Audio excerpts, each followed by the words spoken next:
All right. Good evening, everyone. Thank you for being on this evening. We want to engage you in our courageous conversation. We are so excited to bring to you today a very engaging topic called Vaccinating the Community, the mental and physical impact of the people. We are Phi Beta Sigma Fraternity Incorporated, and this is being presented by the Pennsylvania Education Team. My name is Dr. Maurice R. Jones Sr., and I have the privilege of serving you all as your Pennsylvania Director of Education. So we have put on these courageous conversation series as a way to engage our community and engage our people in difficult conversations. And how we do that is by bringing experts in the field to answer whatever questions you have and to actually light that spark in us so that we can take it to our colleagues, to our friends, and to our families as we have more informed conversations.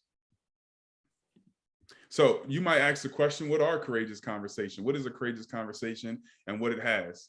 So courageous conversations are actually dialogues in which participants commit to engaging with one another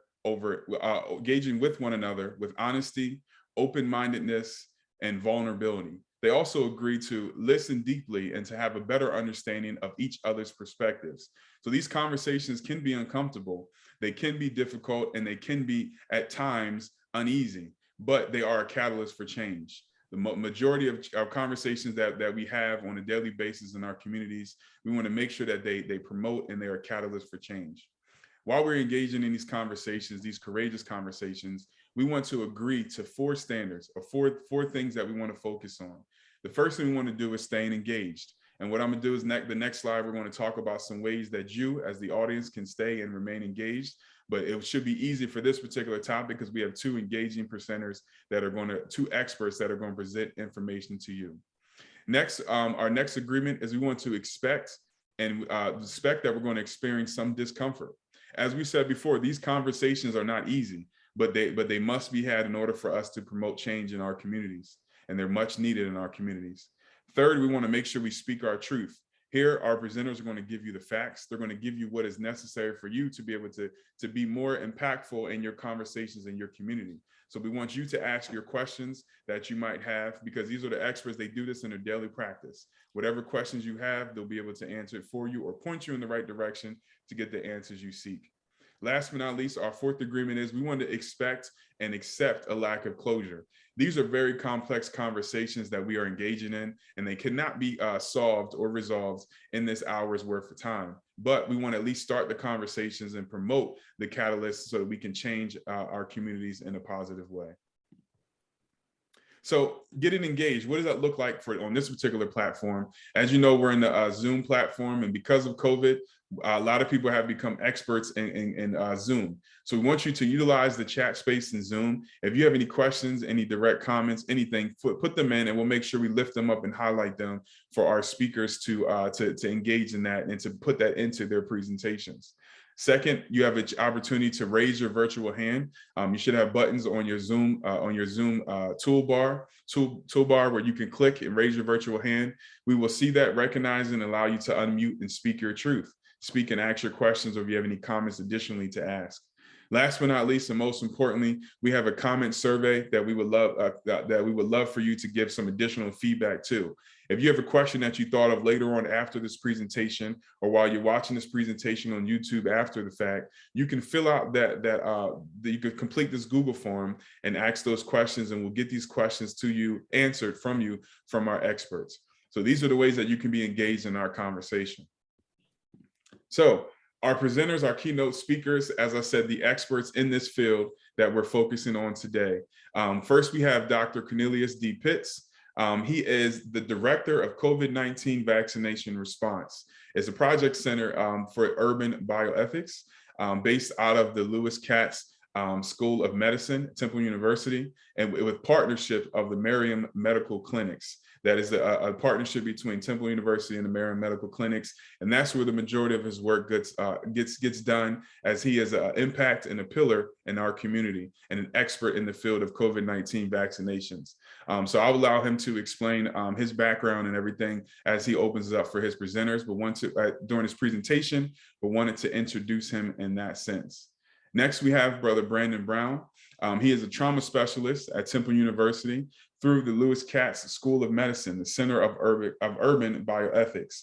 He's also a proud member and influencer in Phi Beta Sigma Fraternity Incorporated. So we will be remiss to not put this two tag team duo together, experts in the fields of COVID-19 vaccinations as well as trauma, as we engage in this conversation of vaccinating the community, the mental and physical impacts in our communities, and how this vaccinations and COVID has impacted our community. So without further ado, I will lend the floor to our keynote speakers so they can continue the conversation further. Dr. Jones, thank you so much for your kind words. I'm going to push back on expert. I come from a space that when you call somebody an expert, that just means they're lazy. So I consider myself to be a consummate student, but I do appreciate the kind words. So Dr. Pitts. Yes, sir. We've been doing this for about 2 years now. At least 2 years. We have been at it for quite a long time, and I'll tell you, it's been a blessing to be in partnership with you, Brother Brown. Look, let me tell you, thank you. Anything that you say to me, I can only give it back to you 3 times fold. But I think if we were to sort of unpack some of this for a second, right? Mm-hmm. Everybody's trying to roll back things. Everybody's trying to say, hey, like, it's good to go outside. It's good to congregate in large settings. From your opinion, is this true? Should we be believing the hype, or should we still be remaining steadfast in precaution? So, it's funny that, the title of this, Courageous Conversations, and the first question that we begin to enter into is one where we have to ask the honest question: is it good for us actually to follow the hype, right? And so I'd answer that a couple of ways. You pose the question that is it good, for example, for us to gather together,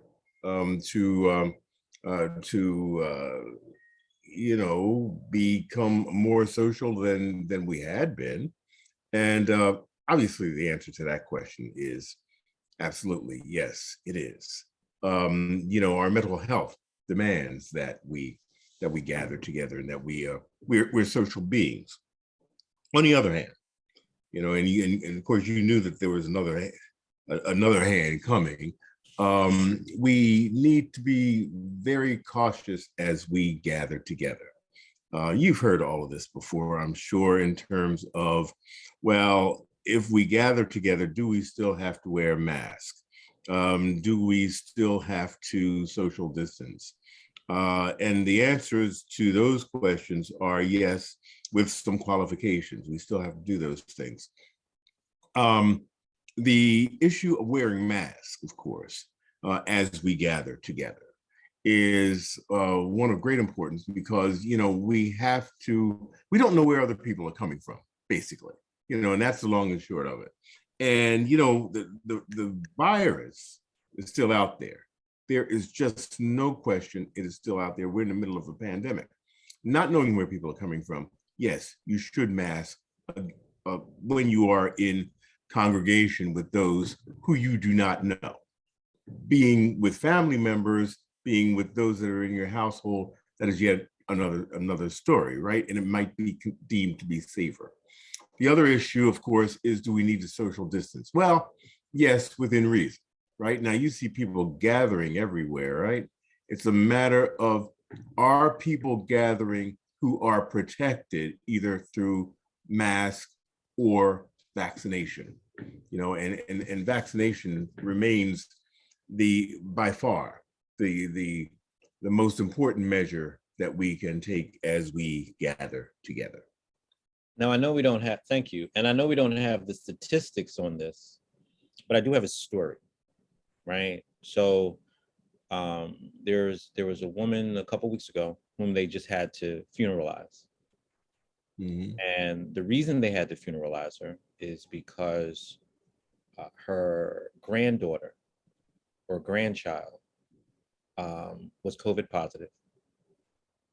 and took it and gave it to grandma. And grandma became COVID. She tested positive for COVID, and unfortunately she succumbed to it within, I think, a week and a half. Right. So I mean, I would challenge anyone in this space, if you're going around saying like, hey, you know, we can finally take off our masks. I think the question is, are we safe? Right. I still wear my mask. So, and the thing is, it was very uncomfortable for me to get through the mask, right? But I think everyone knows, or for anyone that has been an athlete in any way, shape, or form, once you've gotten through the hardest parts of your workout, everything else is easy. So for me, getting through like the real frustration of trying to find the right mask, or making sure that I had multiple masks with me so that if something should happen, I could flip to another mask. Like I'm at that stage, and I don't know if I want to give that up right now. And I'm particularly confused, if I can, Dr. Pitts, why the school, I'm just going to slam the school district of Philadelphia for a second. I mean, I know that we're sort of all over the place, right? But what I'm confused about is, you tell the kids that they can stop wearing their masks, but then kids are going to have to wear their masks the week after spring break. Right. And we were fighting with kids to have them keep their mask on. And you know, it's easy to kick something away that you didn't want to do anyway. So just that, like, really, you think that everybody's going to be complicit and compliant to put their mask on for a week? Like that I don't know. That's no, it's a confusing double message.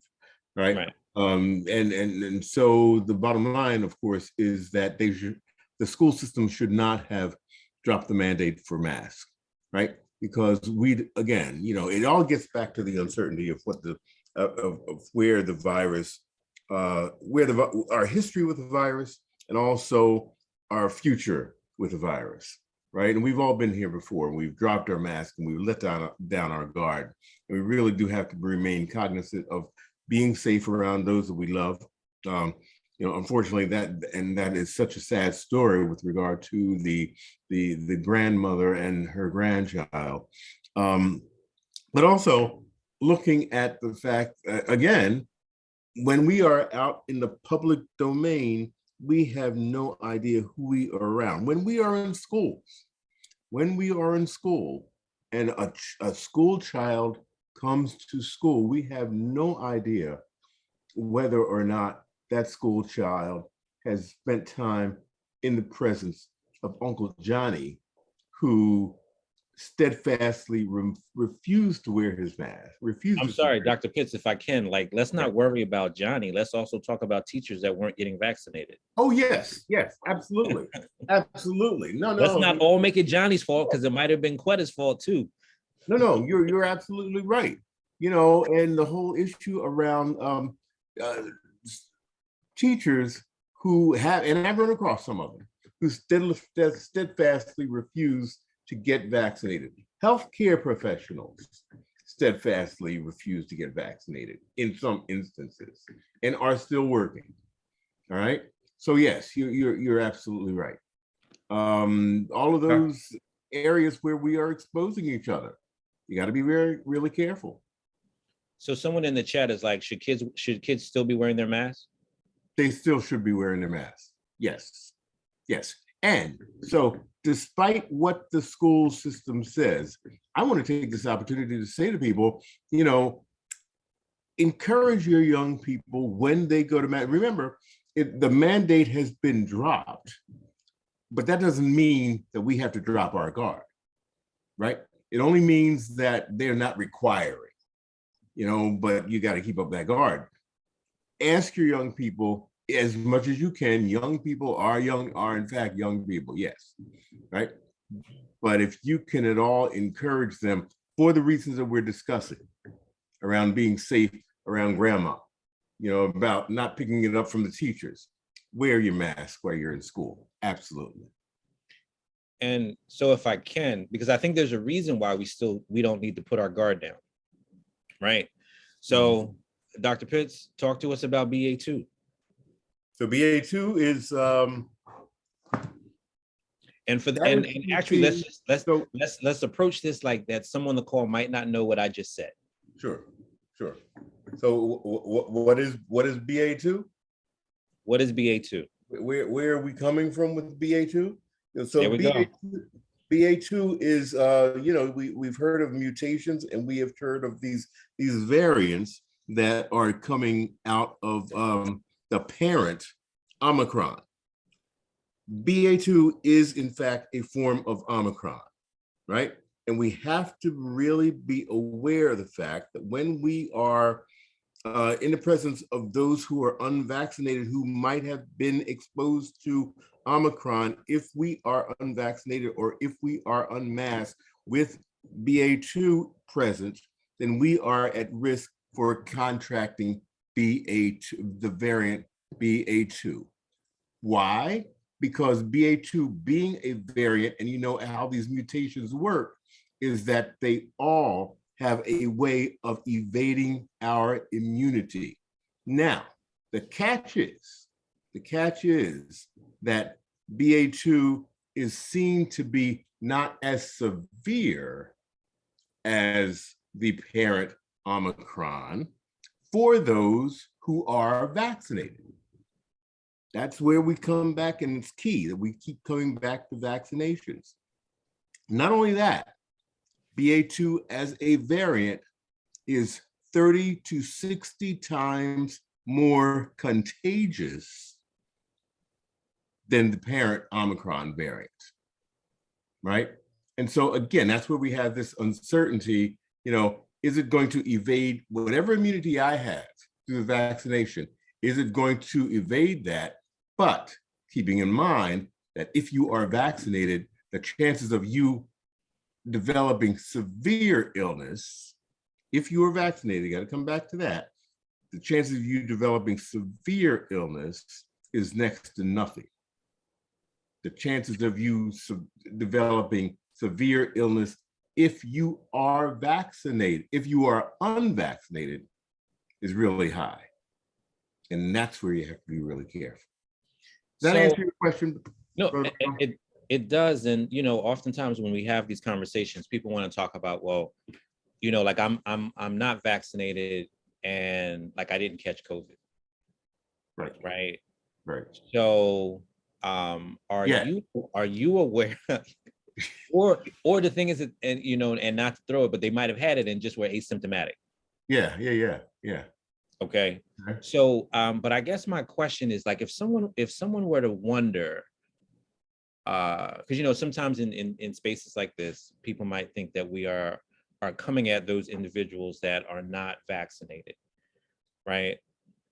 But I think, when we look at people that are not vaccinated, like what would you say are the statistics, or where could people find the statistics about how more likely they are to catch the virus, or how more likely are they to spread the virus?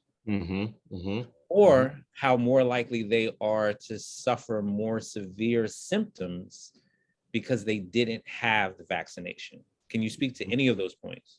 I can. So the CDC is a really, really good website for that kind of information. Now, the CDC sometimes gets gets bad press because of mixed messages.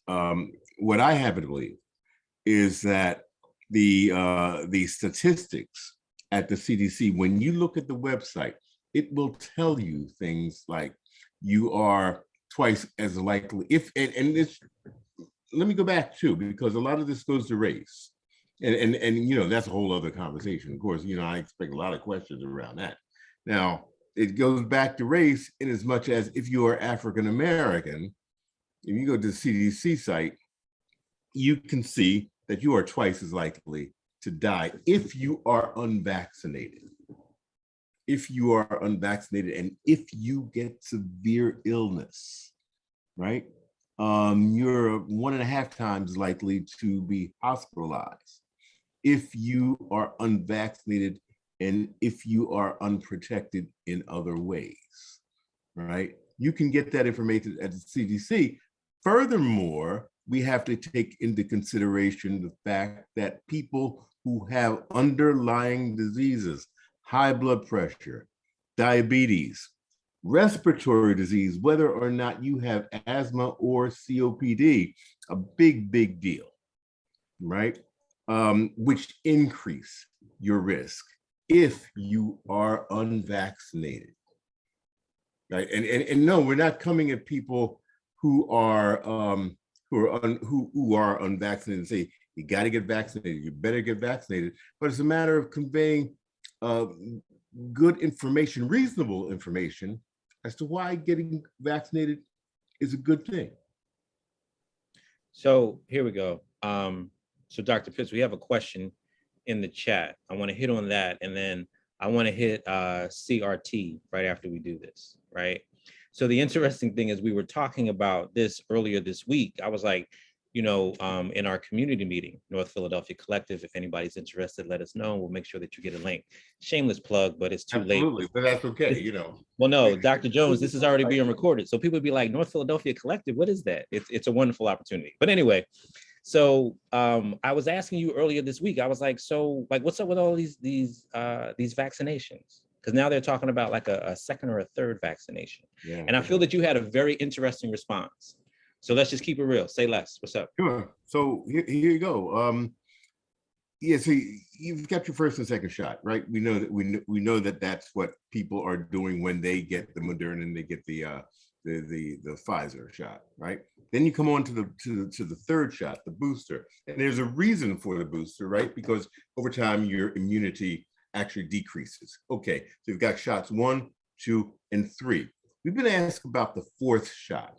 And what I want people to be very cautious of when we talk about the fourth shot is listen to who is actually talking about that fourth shot, whether or not it's the scientific community, whether or not it's public health officials, whether or not it is the manufacturer of these shots who, as you know, have a commercial interest in whether or not people are actually getting the shot. Now, keep in mind that all of these shots are for free, right? However, when they get approved, ultimately, the drug companies have an inside track on ultimately commercializing these and making profit from these shots. Not profit right now, right? So my advice to people is listen to the scientific experts, because as we move forward, the scientific experts and the science will dictate when boosters are necessary.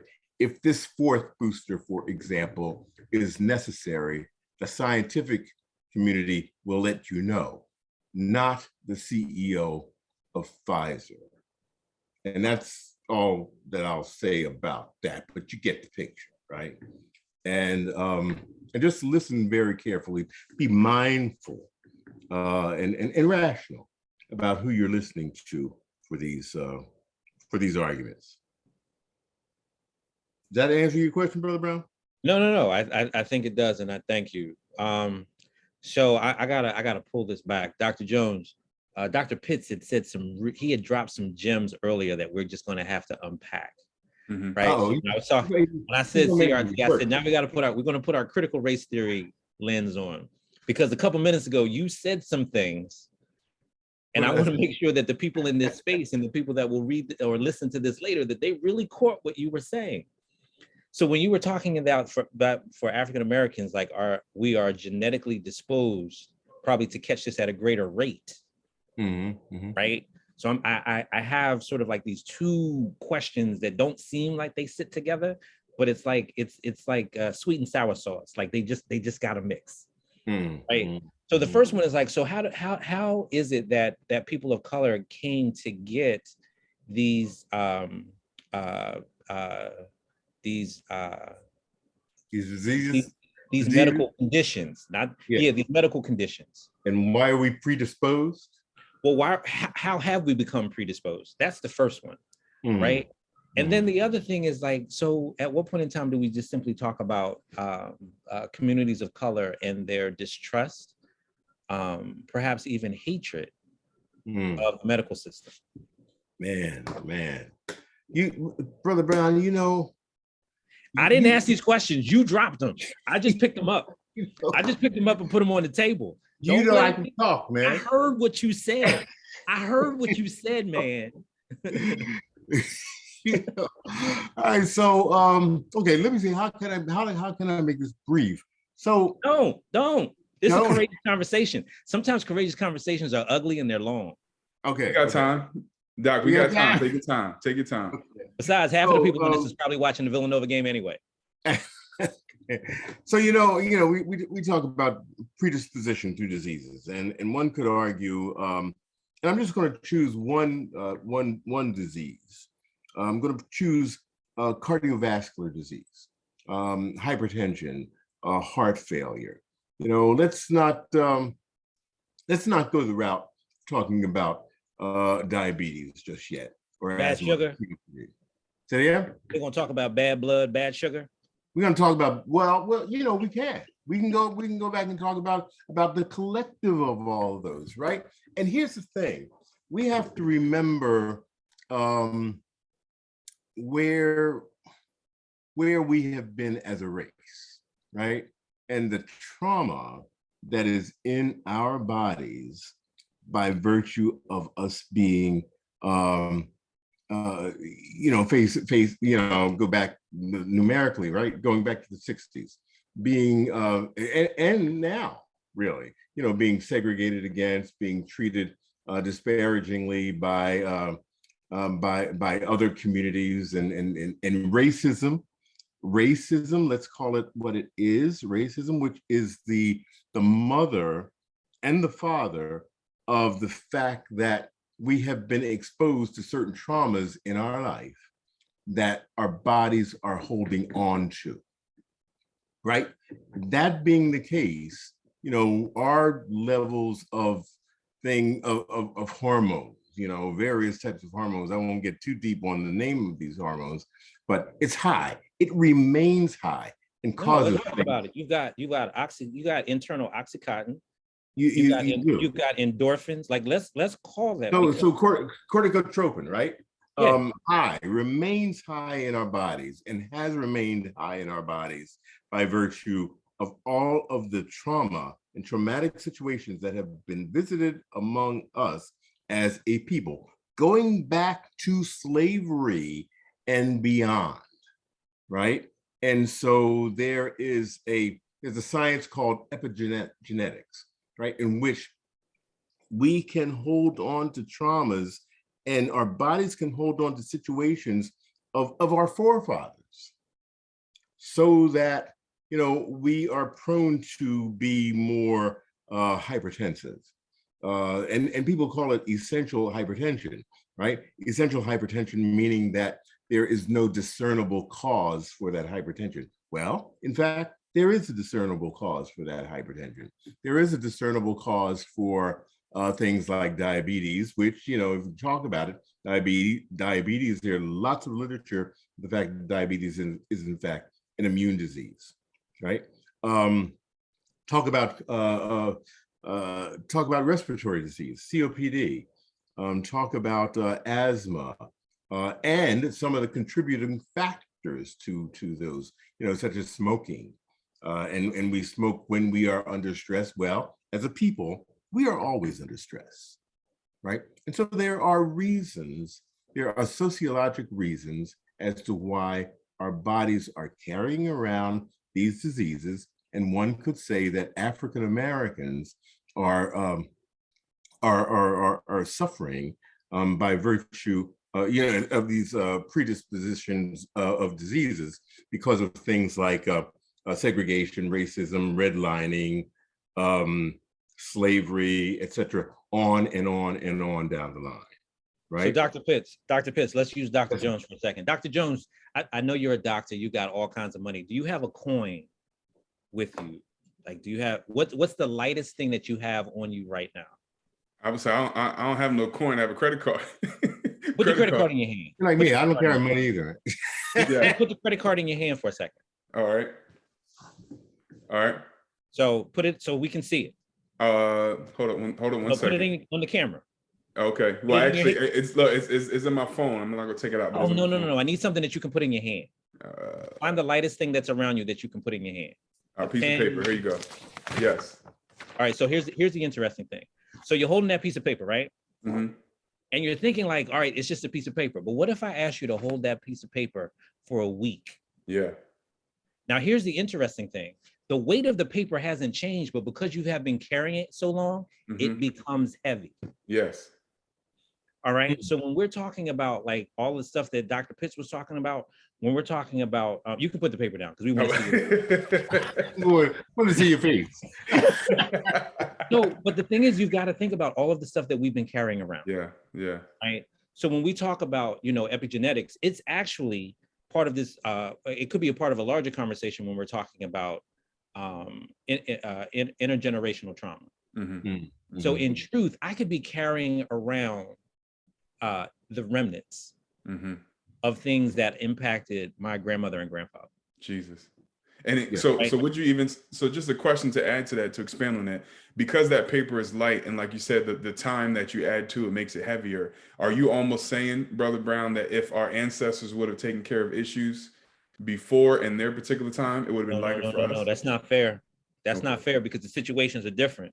Sure. Like they had to eat their microaggressions. Like we got social media and stuff. Like we are willing to, in some places, not all places, because toxic masculinity, which we are not talking about today, runs rampant in communities of color, right? So I wish to be fair and honest and honor our ancestors, because some of them were in situations that they didn't have a voice, right? They didn't have options.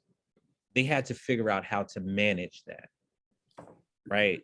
So when I try to get somebody to think of microaggressions, I think of it like imagine everybody's at the Thanksgiving dinner and you're full, but I keep asking you to eat, right? And I'm not asking, and I'm not even giving you a full plate, Dr. Jones. I'm just giving you a spoonful. And at some point in time, you're like, yo, like I'm full. And I'm like, no, eat. And then you're like, you know what? I'm starting to hurt you. I'm like, eat. Right. And for me, that's what microaggressions are like. That's when we talk about like toxic systems and all of that stuff. It's sort of like what has been the pressure that has been put on us. So the definition of trauma that I've been using is trauma is a very subjective experience with neurological, physiological, and psychological consequence. But the power word in that sentence is that it's subjective. Dr. Jones, Dr. Pitts, we all might go through the same exact experience, and we'll have 3 different outcomes. And it's not to say that one outcome is better than the other, right? So in our situation, it might not have impacted me at all, but for Dr. Pitts, he might be paralyzed. For you, you might be in the middle. It's not to say that one response is better than the other. And I think even when we get to this vaccination conversation, we have a tendency to make things black and white, right? But I like to put things on the spectrum. Just as everybody is very adamant about being vaccinated, I think we need to give voice to the people that are not vaccinated and at least understand why. Right. So that way, Dr. Pitts, when I have somebody come to me and say, well, the reason I'm not, vaccinated is because you heard about the Tuskegee experiment and all this other stuff. And I listen and I listen and I listen. And I think, well, no shade, but I'm just curious. Did you read the Washington Post article? The descendants of the Tuskegee Airmen said, stop using this as an excuse. Right. And matter of fact, we're vaccinated. So Dr. Jones, I don't know if you can find it and put it in the chat, but if you Google Tuskegee descendants vaccination, Washington Post, I think it's like an early March article, I think. Yeah, April, early March. Yeah, in there. But I mean, it's very good, right? And I just think that, we have to be willing to find the gray, right? And do I think people have valid reasons for not wanting to get vaccinated? Yes. But the whole thing is, do you understand the consequences of your actions by not being vaccinated? I think for me, that's the more important question. Yeah. Can I talk about this? I want to use a present day example, really. Yep. I mean, because we talk about the Tuskegee experiment, and yes, historically, and it's documented, it lasted 40 years, et cetera, right? think about yesterday. Think about today, where the violence in our city is overwhelming and traumatizing to all of us, and how we who are trying to convince people to get vaccinated, from institutions such as Temple, and while, our hearts are in the right place, my heart is in the right place, I'm African American, and, have the audacity, the arrogance to believe that because I am African American and I'm going into communities and say, listen, trust me, I getting the vaccination is a good thing. And yet, should I be surprised when people say to me, well, listen, my kid can't walk down the street without fear of getting shot on his way to school, and I'm and I've got this that I'm concerned about, and besides that, you, Temple University, University of Pennsylvania, have told me in so many words and actions that you didn't care about me before. Now you're coming to me with a vaccine and you're saying, trust me. Right. How should I, what kind of trust is there? And that message of, we just haven't done the work to engender trust yet, right? So I guess what I'm saying is I should not be surprised when people are saying, no, I don't want any parts of your vaccine. So there's a lot of work that we have to do in our communities around that. And you bring up the concept of the credible communicator, right? In certain traditions or certain neighborhoods, it's good when Nana or Pop says it's good, right?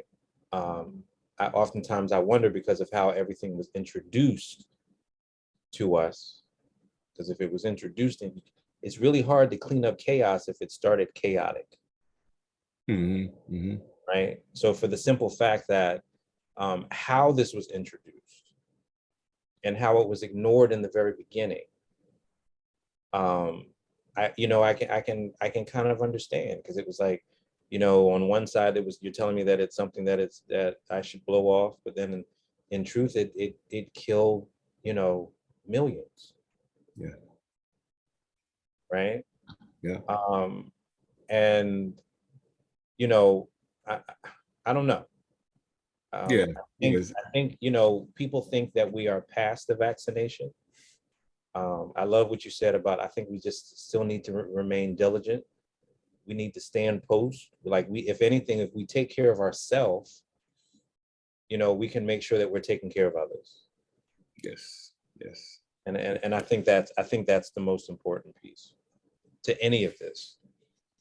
But I do want to say, so as you brought up the fancy word of epigenetics, the opposite of that is you have neuroplasticity. And that just simply means so with epigenetics, that means that things have actually happened to you that have actually rewritten your DNA, right? But with neuroplasticity, this is where we get into the conversation around hope and diligence and things of that nature. Most of us grew up on the adage, you can't teach an old dog new tricks, but actually that's not true. And the reason why we no longer recognize that that's not true is because of neuroplasticity. Mm-hmm. That the brain is capable of learning and is always in a spot or in a space of learning. So Dr. Jones, let me ask you this real quick. So what do you think current research says the brain is at a stage of full development? What age? I would almost, put the stab out there of around in your mid to late 40s. Oh, you're good. That's probably where the research is going to go, but it's about 30. Well, because with the way things are going, 40 is the new 60, or 40, so no, with that and with the new, absolutely agree with you. But the current research says that, not that it stops developing, but that it's fully developed. Right. But then the whole thing is that, when you want to talk about sort of like the psychological impact, right? You know, there have been things that have been introduced or experimented in communities of color to which there's a lot of caution, right? There's a lot of skepticism. There's a lot of suspicion. Mm-hmm. And then you turn around and tell me that I need to trust you. Yeah. I don't understand that. Like, the whole thing is that I get it, but, you know, please understand, you were never my friend from the beginning, and now you want me to trust you, right? So I think, if anything, that when we start talking about why is vaccination important, at least let it be for yourself, right? For those people that are not vaccinated, if you're not vaccinated, just keep wearing your mask. You know, because, I mean, Dr. Pitts, how long, you know, we've been going through this for nearly 48 months, right? Mm-hmm. 48 months. It actually started March 13th was actually when things kicked off. And by that Monday, we were on a complete shutdown. Or by like that Monday or Tuesday, we were on a shutdown. Right. Right. But how long do you feel in what you have seen and what you have read? Like, how long do you think that we're going to be in this new reality? Or is this our new reality?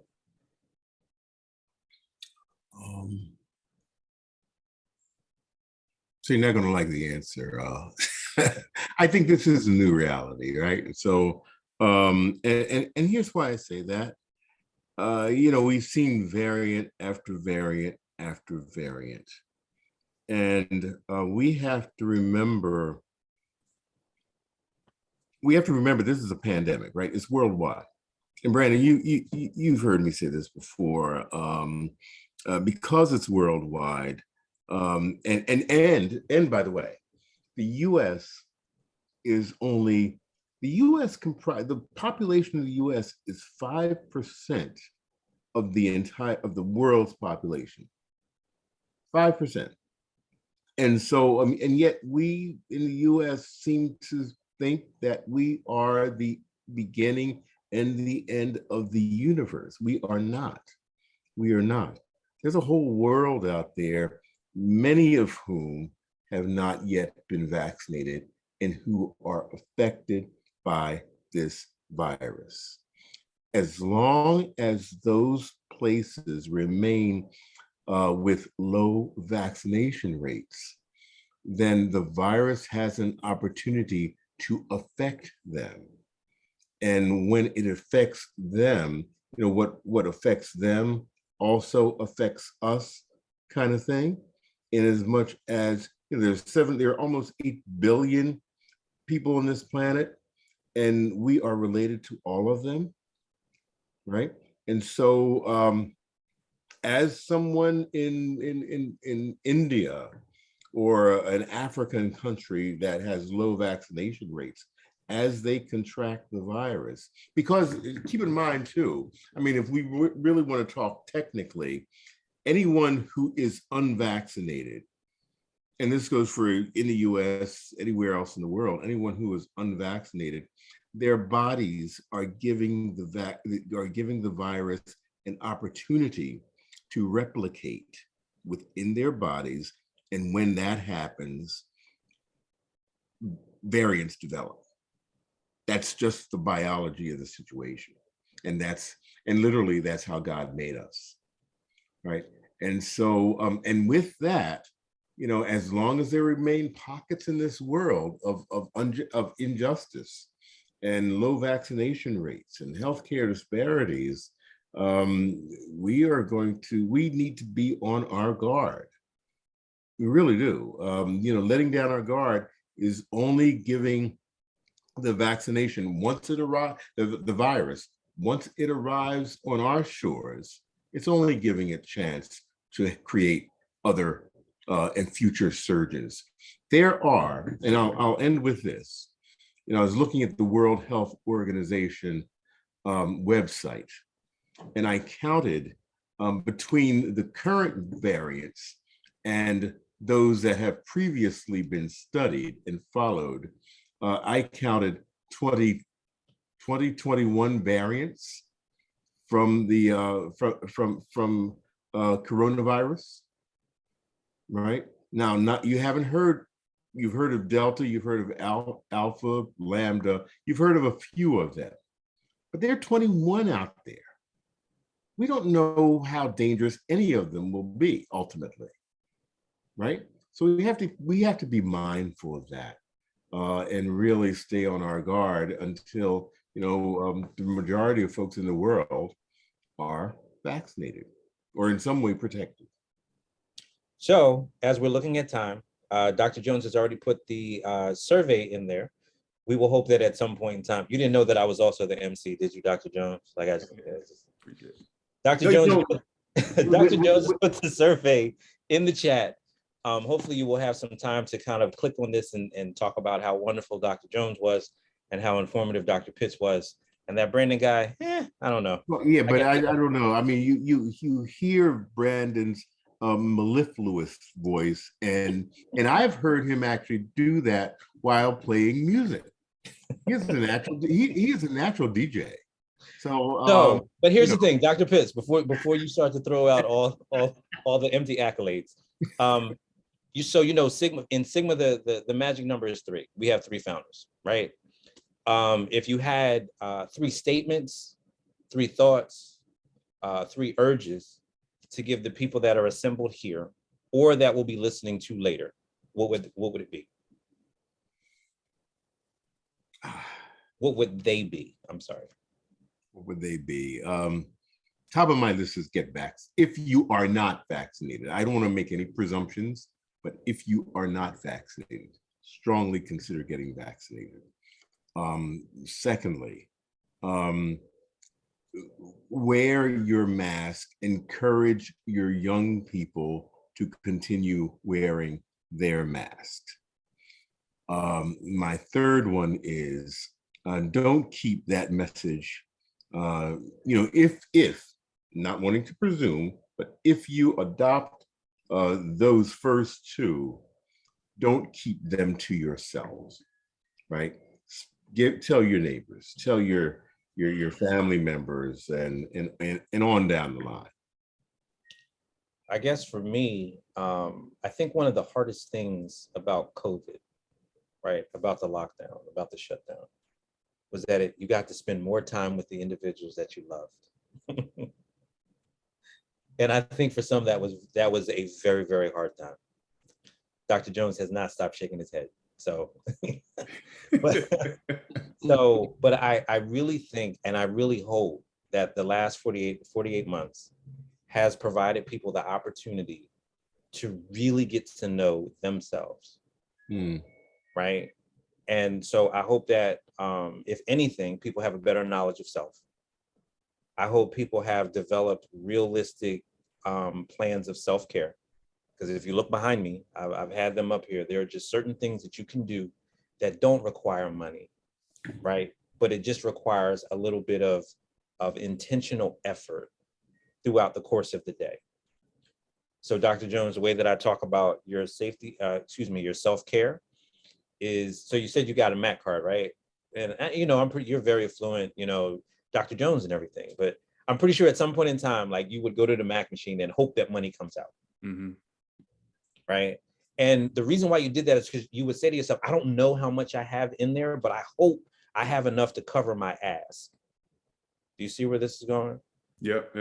So for me, with the self-care, whether it's unplugging, whether it's slowing down, whether it's, taking deep breaths, like a lot of the stuff that's listed behind me, if you are taking care of yourself, when you are hit with those microaggressions, you get to deal with them then.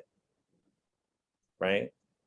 Or you won't get yourself to a point, and in this space, in the educational space, where we say, where there's an allostatic load, where there's this explosion, because you've been holding on to so much that you just flip out on someone or something. I really love the topic that you picked, because you wanted to come at this from the medical and the medical and the mental. But I think in this space, the medical is so much more important only because as this will be my last statement, I feel that the people that are encouraging us to take our guards down are not the ones who are most at risk. Mm. If the people that were telling me to take my guard down looked like me, had experiences like me, then maybe I would say, okay, but I don't see that, right? And if you think about it, and I'm not trying to make this too long, Dr. Jones, but I just want to take us back 2 years. And this is just my opinion. But when COVID first started hitting, they didn't really think about it. And I want to say that they didn't think about, and you know, they said, oh, it's impacting, you know, people that have certain conditions and things of that. But that was code like, well, we don't have to worry about it because it's impacting them. Mm-hmm. Right? Mm-hmm. But what happened the minute it started to impact them? Oh, we had to shut it down. Mm-hmm. So all I'm saying is, you know, even in once I find those credible communicators that will tell me that it's okay for me to take my guard down, that's when I'll do it. But these other people that don't live in West Philly, that don't look like me, that don't sound like me, I'm just going to listen to you.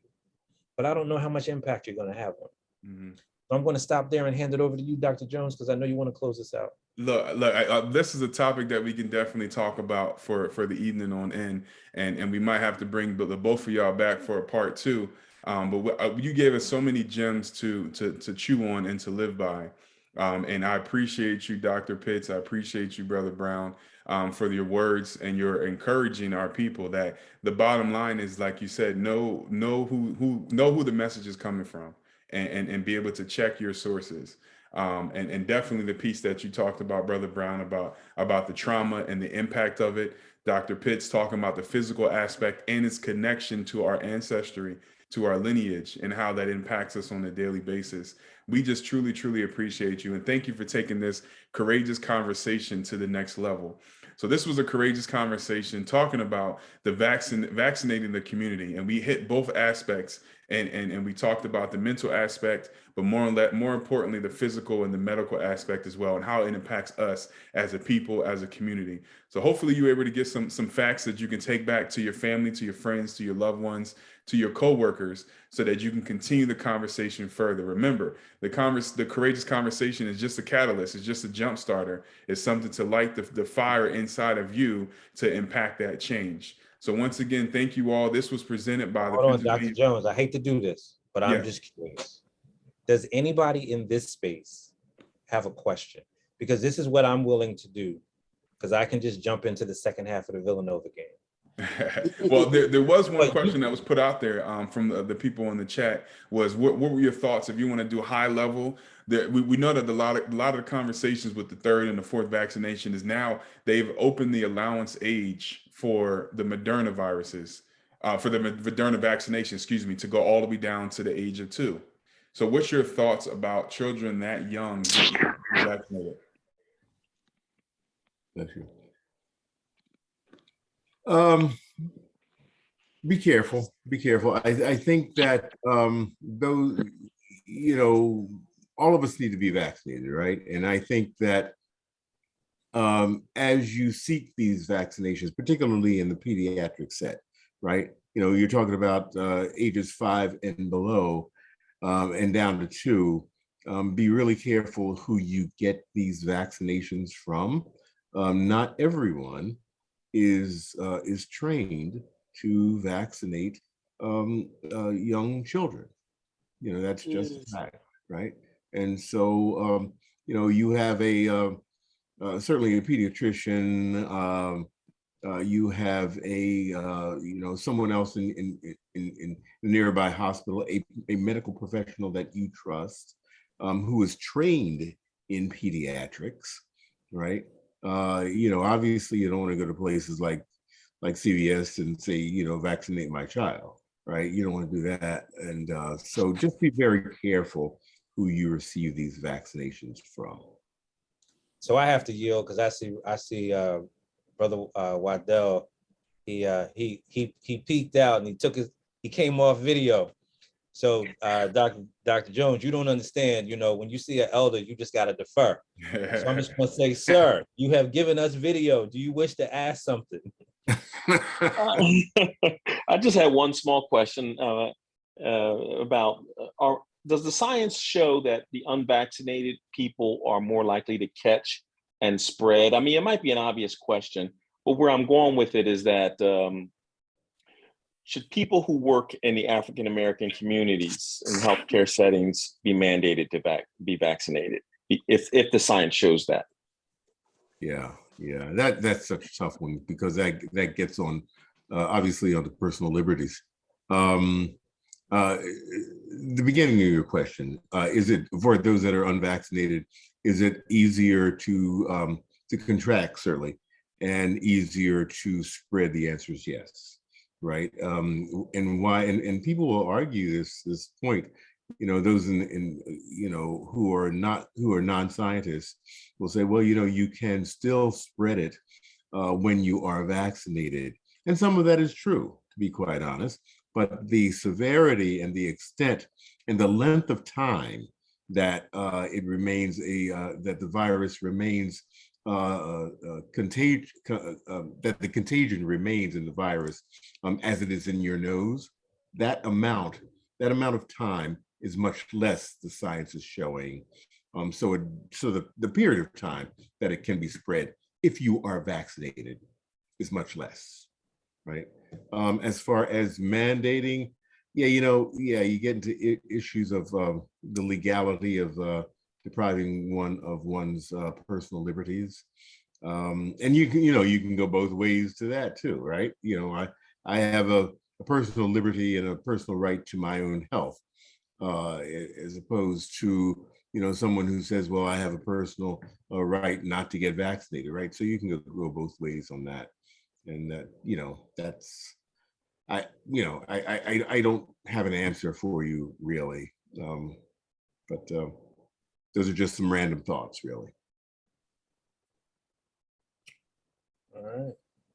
This Dr. Jones, this is like, you know how after the show they have like just the aftermath, like this is just kind of us just kind of chilling. Just chilling.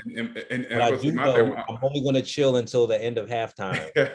I was going to just let it keep recording because you might as well. You find your best conversations go when the formalities have dropped and you can just talk real. And that's the platform we're on. So right. I do want to close this in saying that we do appreciate the both of you, Dr. Pitts, Brother Brown. We appreciate you. And the reason, as we continue this conversation, we do it every other Thursday. The next conversation, we're going to examine our law enforcement and what they do and how they impact our community. So we're going to kind of tap our toe into the